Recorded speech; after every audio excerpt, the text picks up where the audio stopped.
institutes. And then it became a polytechnic, but now it's a very large kind of burgeoning university. That's one of our new buildings at Blackpool with the UCLan logo you see there. So we've got this huge monolithic building in the middle of town. Something like 30,000 students we've got there, and a big international intake into the town. So it does change it a little bit having that university there, and that's a place we all live. The problem with the university is there's art collectives kind of grow up, but it's very cyclical, so every 3 years they disappear off.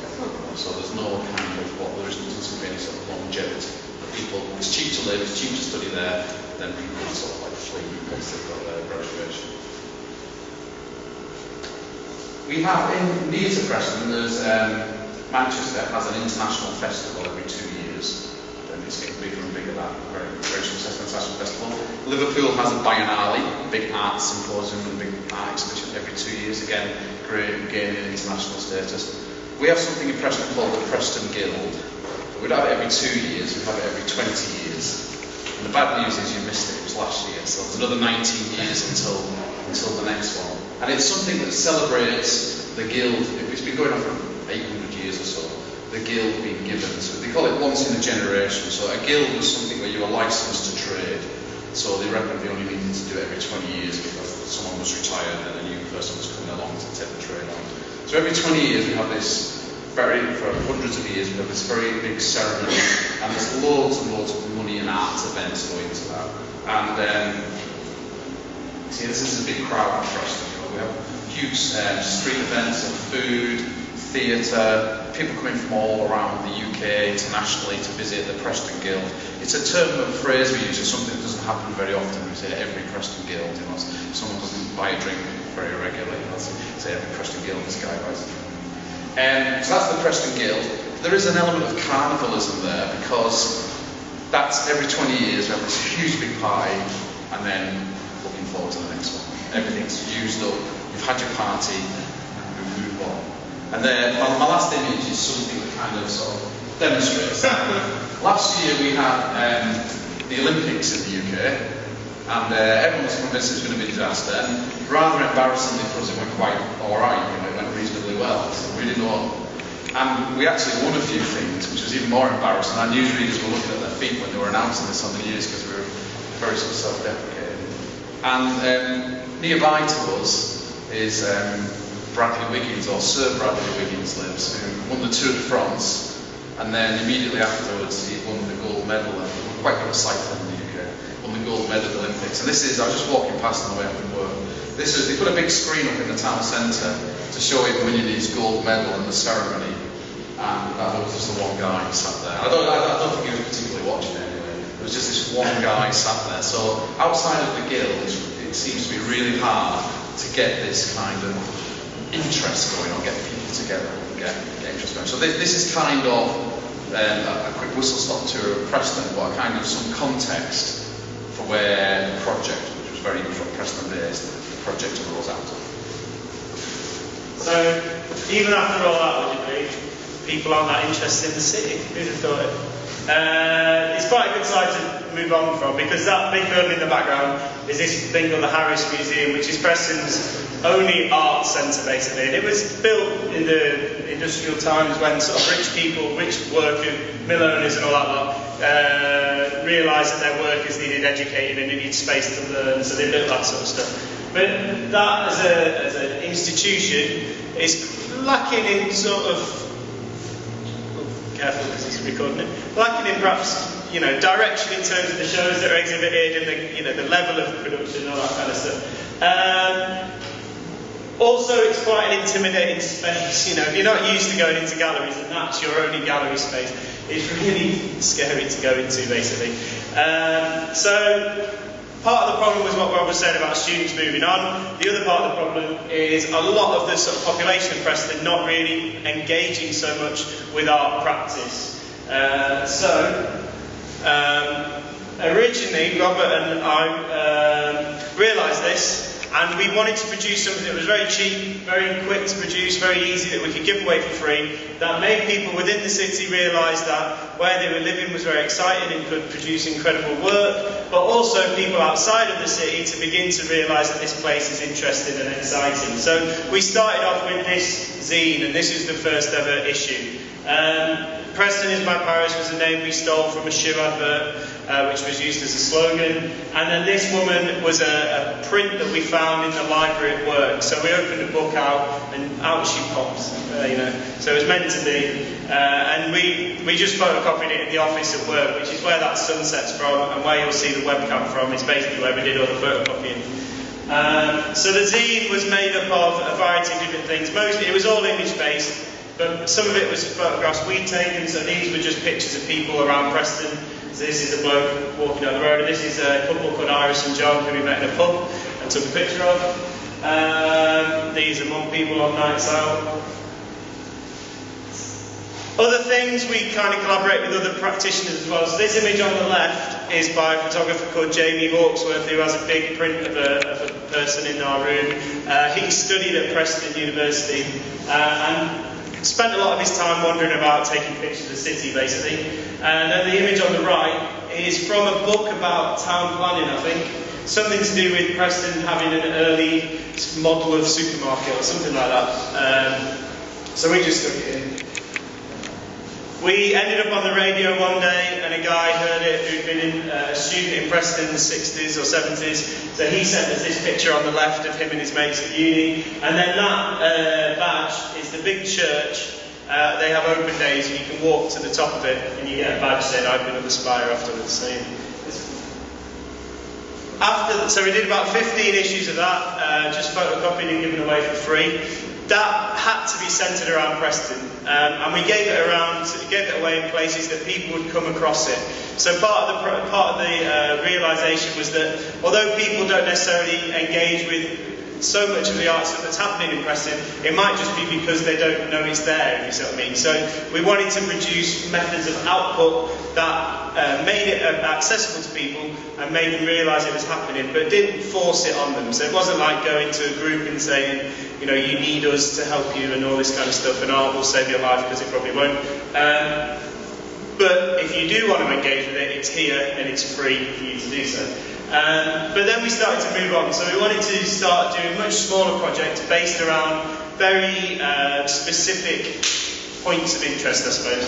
So this was one of the first photographic scenes we did at a music night in East Lancashire, which is even smaller than Preston, a tiny little village. But they have these incredible music nights, and this was a slogan that the DJ said that kind of summed up the whole point of it. So he said you could be in London, you could be in Vegas, but you're in Briarfield, and that's the best place in the world you can be. So, and that was just the DJ saying that.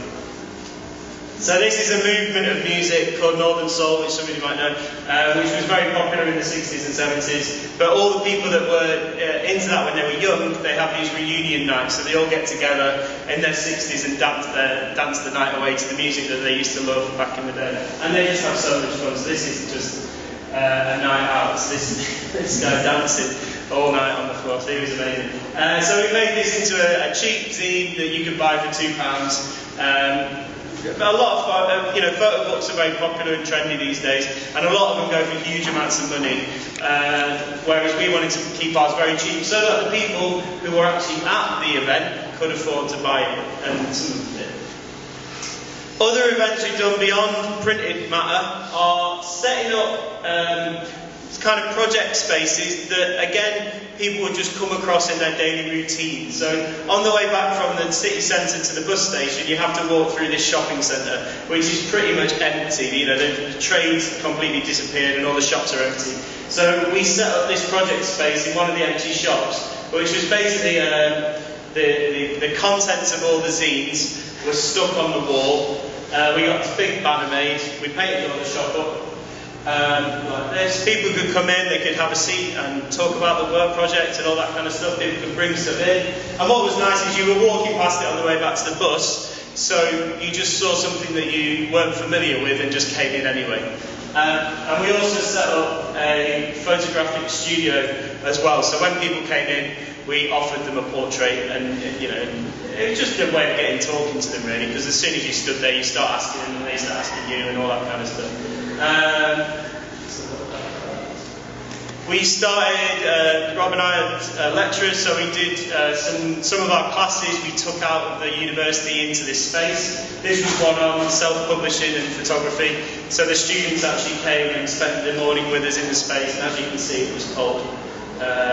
So, you know, I haven't got all the facilities of a uni, but you know, they had a good time. And when you're in that site, rather than sitting in the same old classroom over and over again, it just revitalised it a little bit.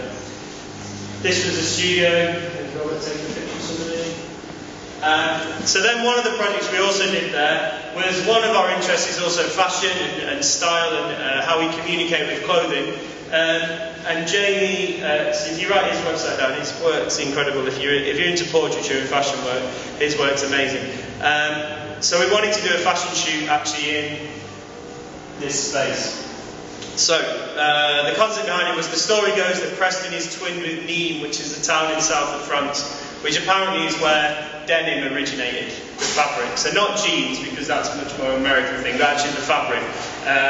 So we wanted to do a shoot where all the clothing was sourced from Preston and based around the theme of denim, and then all the models were sourced over the weekend. So we set up this, we had a stack full of clothes, and then over the weekend, Jamie and I and a few other people went and found these models. So this is a plumber on his lunch break who just happens to have incredibly good cheekbones. So,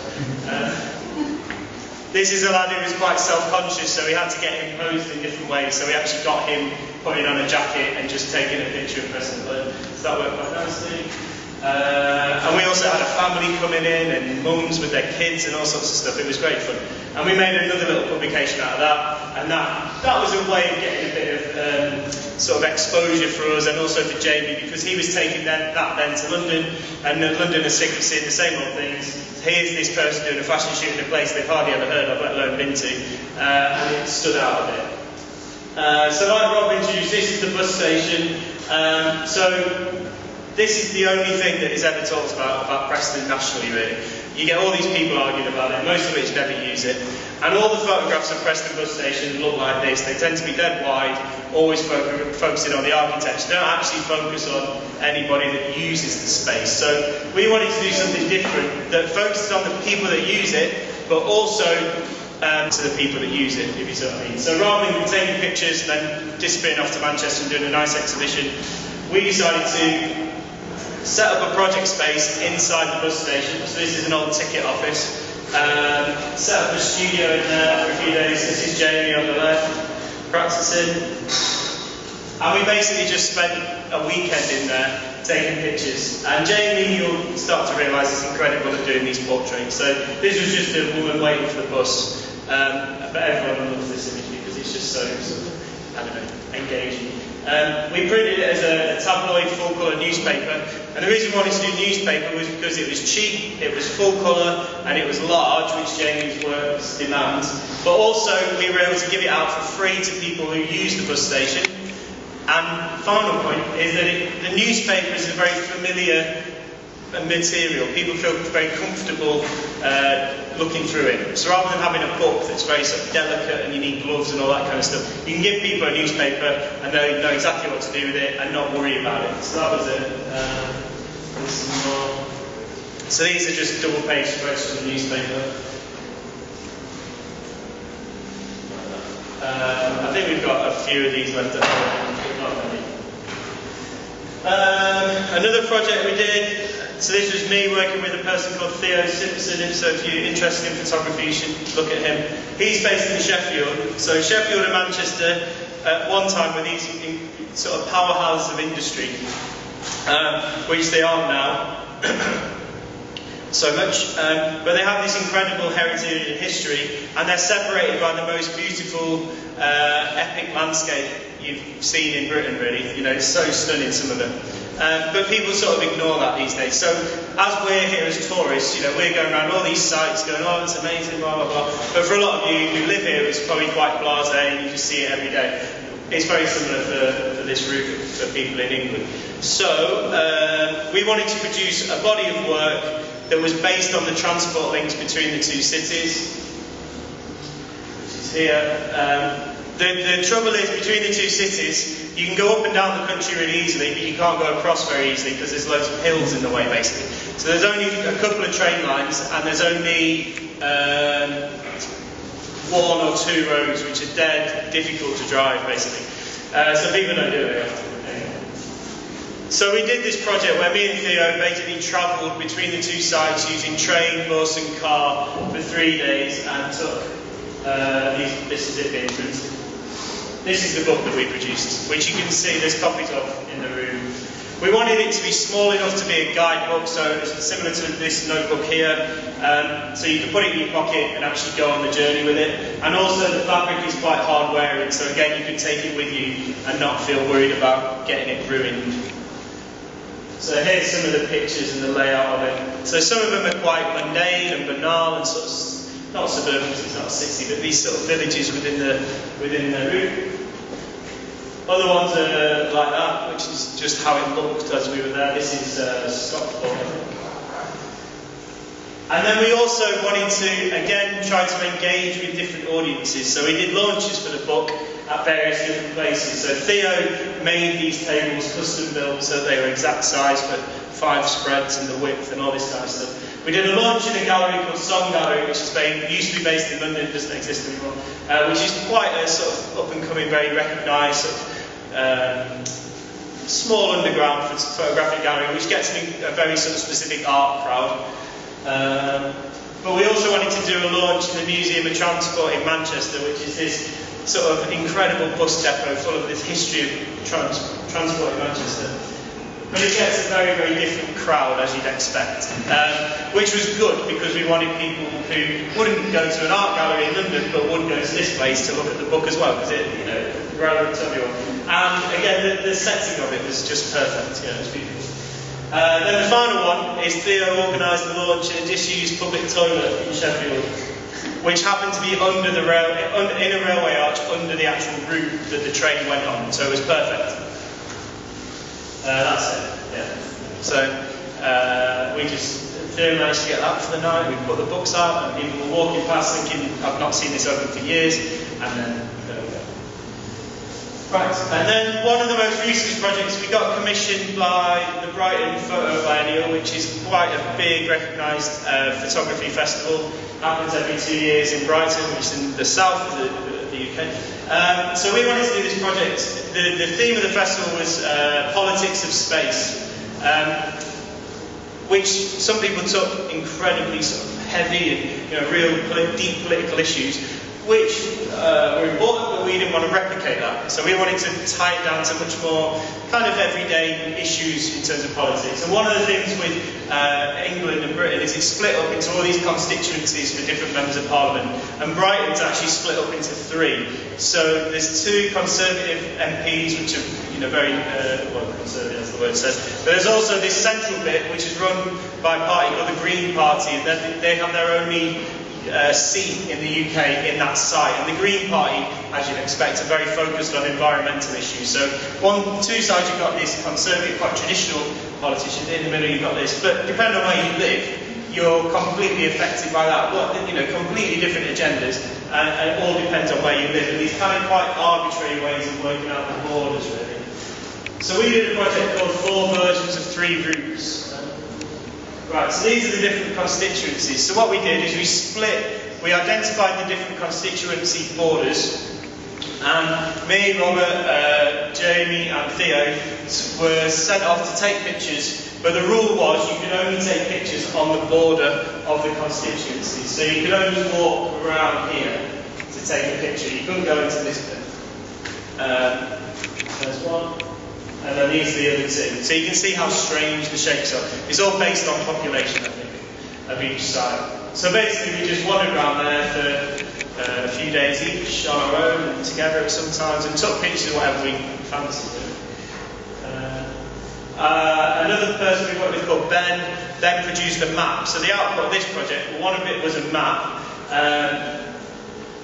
Here's some of the pictures of the work. So this is Jamie's style, you can see it's very recognisable. This was a bloke at the uni on his lunch break, I think, talking on his mobile phone. Theo's very interested in architecture, but kind of underrepresented architecture, so not the big, exciting things, stuff like that. And that house just walked. Don't know what came first. Here's some Roberts. So Brighton in England often has this very sort of romantic notion of a luxurious sort of seaside town, which it is for a lot of people, and it's often called London on Sea because all the people from London with lots of money go to Brighton because it's very close and you can have a nice time there. But most of it just looks like this really.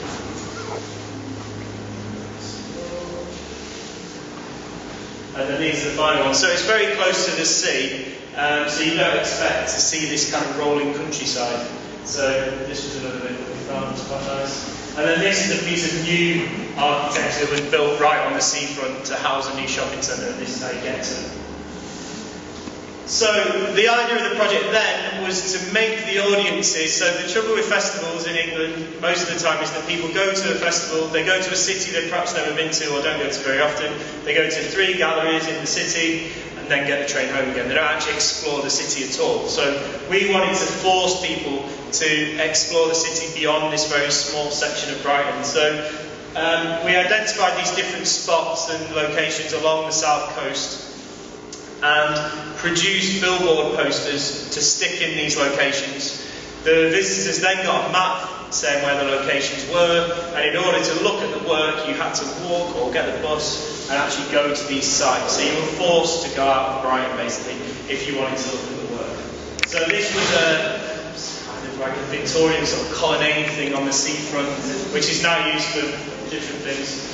You can see it's kind of run into disrepair and isn't very nice, so we've kind of reused that. But the structure of it is incredibly like a gallery. You know, there's 2 side rooms, the white walls, the beautiful light that comes in off the sea. You know, it's pretty much the gallery space. This is one of Jamie's, which is on the side of the marina. So just these big pictures appeared overnight, basically. This was like an underpass subway thing. This is some steps, like some cliff top steps. So you go from the top and there's steps all the way down to the sea, right from the top of this cliff. And again, this was another underpass. We also managed to install these banners on this sort of metal structure which is outside of this Japanese restaurant right in the centre of Brighton. So that was quite a nice sort of introduction to the project. And then the final part we did for this was we organised, because we realised that people would probably, not many people could be that bothered to go so far out because it was quite a long way. So we did a bus tour. So we hired a single decker bus and people signed up to go on this tour, and we made these activity packs for people, looking at different ways of engaging with the city basically. So we started off by going to this site and introduced it. We all had nice drinks to start off with and all that kind of stuff.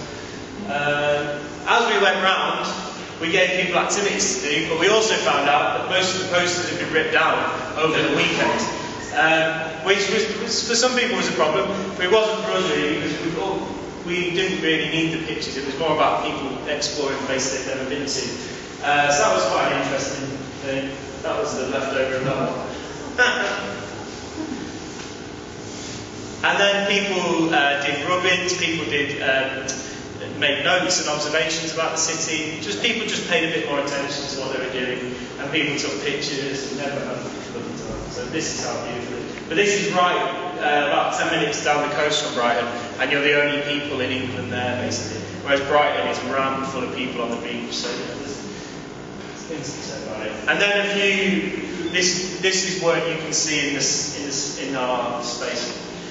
This scrapbook is based on an archive of material that Robert's mum and dad found when they were clearing out their parents' house. And this woman, it's called Edith's scrapbook, because this woman was very much involved with protest movements in the 70s and 80s, and she collected all the posters and flyers and letters that went with that.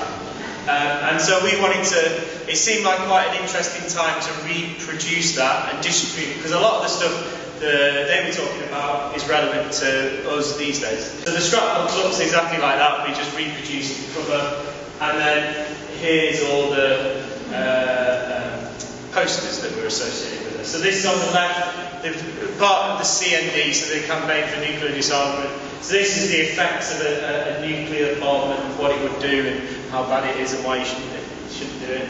The image on the right is kind of, if you swapped a name, it's very similar to what is happening in England at the moment, but 25 years ago, or whatever it was. Oh, then finally Rob and Robert made this tape. So you might have seen it, I don't know if you've seen it on the news over here, but over the last few years there's been quite a lot of protests in England to do with university fees and cuts in general and all that kind of stuff. So we went on a lot of those. Rob did a lot of field recordings of those. Robert's also into very much into music and DJing and sourcing unheard music. So the two of them put together this mix, which was a combination of rare protest songs blended in with field recordings from these protests in the UK. And if you go on our blog, you can actually listen to the mix. So it kind of goes from music to chanting to speeches to music again to crowds and all this kind of stuff. And you got that as a package with this one. And we did a launch at a bookshop. This is a bookshop in Leeds, which is near Sheffield, north east England. That's it, I think. So there you go. So that's an introduction. If you go to our space, you'll see a snapshot of different elements which are very centred around Preston. There's a webcam, there's two massive pictures, there's a sound piece, again, of recordings from Preston, and there's also a yellow arrow, and the yellow arrow is a direct replica of one from the bus station. Alright, so that's it. Any questions? We'll talk over lunch.